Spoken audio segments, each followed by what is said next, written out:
नमस्कार, जय हिंद, वंदे मातरम। साथियों, दोस्तों, यदि आप भी इंतज़ार कर रहे हैं कि क्या दरोगा भर्ती निरस्त हो सकती है तो ये बिल्कुल सही वीडियो है। दोस्तों, इसमें मैंने आप लोगों के लिए जगह जगह से जो वीडियो हैं वो पुट किए हैं। देखिए, जो दरोगा भर्ती है इससे लेकर दोस्तों मुद्दा जो है वो संसद में नहीं विधानसभा में लगातार उठ रहा है। केशव प्रसाद मौर्य और सीएम योगी आदित्यनाथ ने बिल्कुल सिरे से खारिज कर दिया है कि इसमें किसी भी प्रकार की कोई धांधली नहीं हुई है। अगर हुई भी है तो प्रत्येक जो भी इसमें नकल में इन्वॉल्व है उसे पकड़ा जाएगा और उसे जेल में डाला जाएगा। तो इसकी कुछ कटिंग है। देखिए, हमें नहीं लगता है कि सरकार किसी भी तरीके से इस भर्ती को निरस्त करने की फिराक में है। इस भर्ती को पूरा कराना ही सरकार का प्रमुख उद्देश्य है, चाहे इसमें कितने ही बड़े स्तर की धांधली क्यों ना हुई हो। इसमें लगभग 150 के समथिंग में लोग पकड़े जा चुके हैं, फिर भी सरकार इस भर्ती को पूरा कराने का पुरजोर प्रयास कर रही है। ठीक है ना। सरकार जो है वो जानबूझकर अनजान बनने का जो क्या बोलते हैं उसे फार्मूला है उसे इख्तियार किए हुए है। किस किस को बचाना चाहती है कह नहीं सकते। तो चलिए भाई, पूरी रिपोर्ट आप लोग देख लीजिए। पूरी वीडियो मैंने एक साथ संलग्न कर दी है सारी की सारी।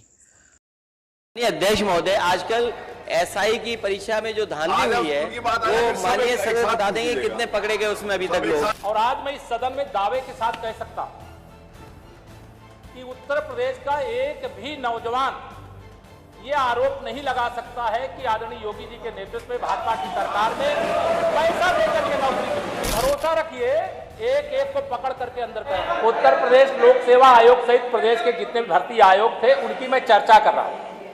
अभी माननीय नेता प्रतिपक्ष ये कहे कि आपके ऊपर कितने मुकदमे हैं बता दीजिए। एक मुकदमा, आप मुख्यमंत्री थे और जो भर्तियों में भ्रष्टाचार हो रहा था उसके खिलाफ छात्रों का आंदोलन था। एक जनप्रतिनिधि के नाते उसमें मैं शामिल होने के लिए गया और उसमें शामिल होने के लिए गया तो आपने मुझे मुखाभियुक्त बना दिया। क्यों बना दिया वो मैं आपका समझता हूं, क्योंकि मैं पिछड़े वर्ग से आता था। आपको बर्दाश्त ही नहीं था कि केशव प्रसाद क्यों वहां पर गया। माननीय अध्यक्ष महोदय, मैं केवल ये कहना चाहता हूं, आपने कहा कि रोजगार हमारी सरकार में, मैं भी गांव का रहने वाला हूं, यहां तमाम माननीय सदस्य जो बैठे हैं गांव के बैकग्राउंड वाले हैं।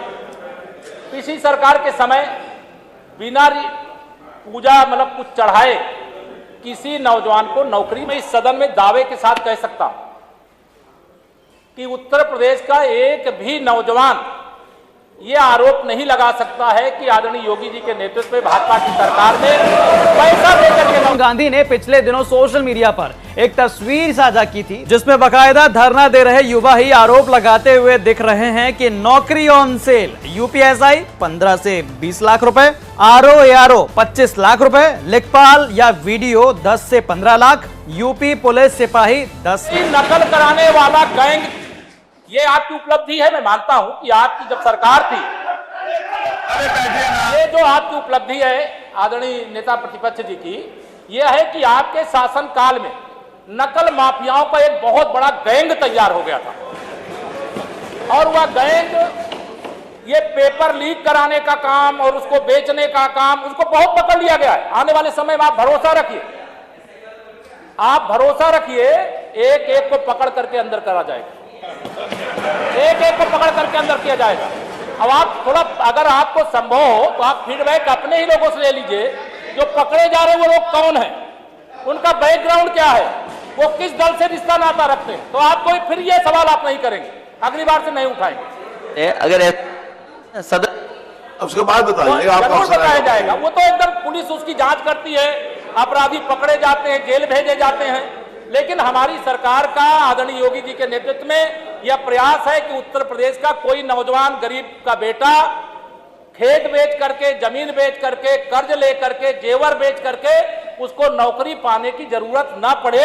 उसे भ्रष्टाचार मुक्त भर्तियां और उसको मेरिट के आधार पर अवसर। भर्ती बोर्ड पहले चीजों को एक्सेप्ट ही नहीं कर रहा था और जो 150 लोग लगभग पकड़े गए हैं वो वही लोग पकड़े गए हैं जिनके एविडेंस हमने खुद दिए हैं। जिनके नहीं दिए हैं उनको अभी तक पकड़ा ही नहीं गया है। तो आपको क्या लग रहा है अभी और लोग भी इसमें इन्वॉल्व हैं? 150 लोग पकड़े गए, उससे भी ज्यादा हो सकती है तादाद? उससे ज्यादा हो नहीं सकती है। जितनी 9,534 सीटें हैं उससे कई गुना ज्यादा सीटें बिकी हुई हैं दलालों के माध्यम से और जो कुछ अधिकारी इसमें इन्वॉल्व हैं।